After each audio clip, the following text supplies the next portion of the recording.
આજે આપણે તલની બરફી બનાવવાના શ્રાવણ માટે ઉપવાસમાં ખવાયા. તો આપણા હાડકાને બધા ઢીલા નહીં થઈ જાય, હાડકા મજબૂત જ રહે. શ્રાવણ આખો શ્રાવણ ઉપવાસ કરે તો આ બરફી ખાય ને તો હાડકા મજબૂત જ રહે. તો હવે આપણે આ તલને શેકી કાઢવાનું. હવે આપણે ગેસને ચાલુ કરી લઈએ.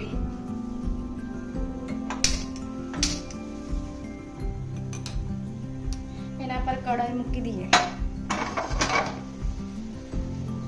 હવે આપણે તલને શેકી લઈએ.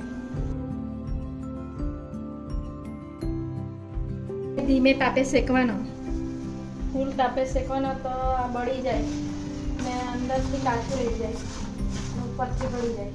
એટલે ધીમે ધીમે તાપે એને શેકી લેવાનો. ટેસ્ટ બહુ મસ્ત આવે ધીમે તાપે શેકવાનો. આપણે ઉપવાસ કરીએ તો ખાઈએ તો આપણે ઢીલા નહીં પડી જાય.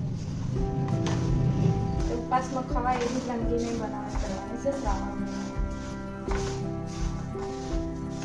હવે આપણે તો શેકાઈ જવાનું છે.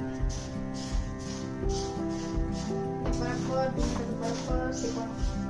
તડ કરી શેકાઈ જાય. થોડી ચાખી દેવાનું કે શેકાઈ ગયું. હવે આ શેકાઈ ગઈ આપણે તલ બરાબર મસ્ત શેકાઈ ગઈ. હવે એને આપણે કાઢી લેવાનું બીજા વાસણમાં. એમાં જ રાખવાના તો બળી જાય કે બીજા વાસણમાં કાઢવા પડશે. હવે ગેસને બંધ કરી દઈએ. આ ડીશમાં કાઢી દઈએ એટલે બરાબર ઠંડી થઈ ગઈ.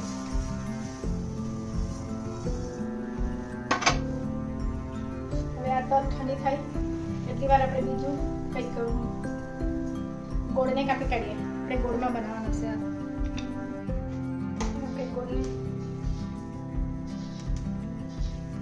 કાપી લઈએ. ગોળને ઝીણા ઝીણા કરી દઈએ.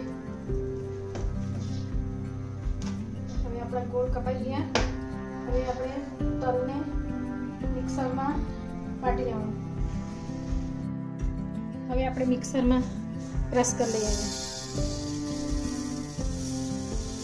થોડું થોડું લઈને મિક્સરમાં ક્રશ કરી લઈએ. ક્રશ કરીને બતાવો. હવે મેં ક્રશ કરી લીધું.